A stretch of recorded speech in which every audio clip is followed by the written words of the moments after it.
হাসরের ময়দানে আল্লাহ তাআলা যখন ফেরেশতাদের মাধ্যমে আগুনের শিকল দিয়ে টেনে জাহান্নামকে হাসরের মাঠে এনে দাঁড় করাবে, মনে করেন এখানে আইনা রাখবে, আমরা সবাই তাকাবো, এরকম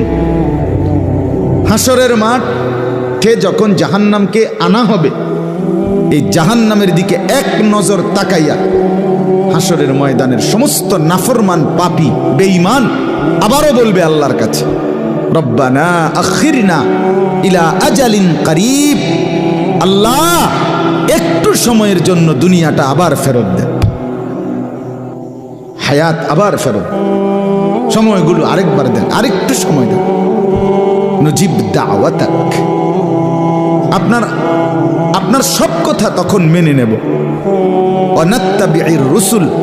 আপনার রসুলদের আনুগত্য করব। আল্লাহ বলবেন না, না বান্দা,